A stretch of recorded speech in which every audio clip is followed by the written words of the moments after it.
Alright mga amigos, pag pinag-usapan nga po ang greatest Mexican boxer of all time, dalawang pangalan na naglalaban dyan, Julio Cesar Chavez Sr. at Saul Canelo Alvarez. Si Chavez Sr. at Canelo ay kapwa multi-division champion, kampiyon sa iba't ibang timbang at kapwa naglalaro ang mga pangalan sa top 1 to 5 pound per pound rankings sa kanilang era. Kaya naman hindi maiiwasan na maikumpara sa isa't isa ang dalawang mandirigma.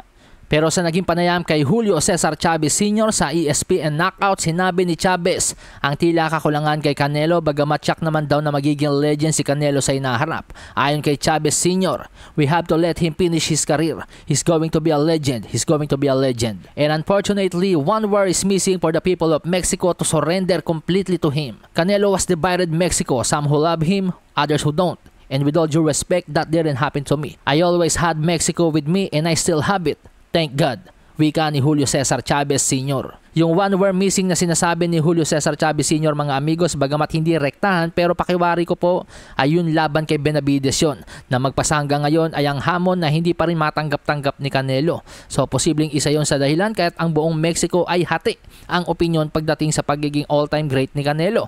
Hindi nga naman daw tulad noong era ni Julio Cesar Chavez Sr., lahat ng Mexican ay nasa likod niya at suportado siya.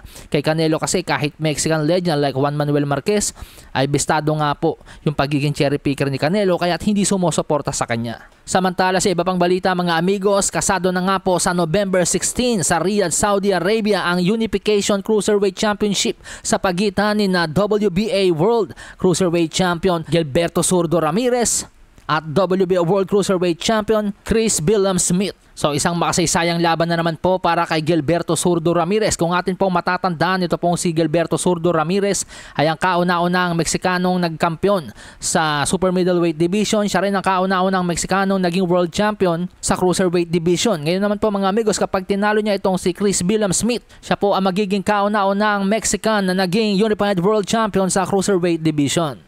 At ang ganda po ng mga undercard sa laban mga amigos, former Unified World Super Lightweight Champion Jose Carlos Ramirez, makakasagupa si Arnold Barbosa.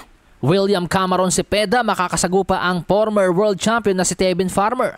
Undefeated WBO World Minimum Weight Champion Oscar Colasso, makakasagupa si Edwin Hernandez. At ang sagupa ang Oscar Duarte versus Kenneth Sims Jr.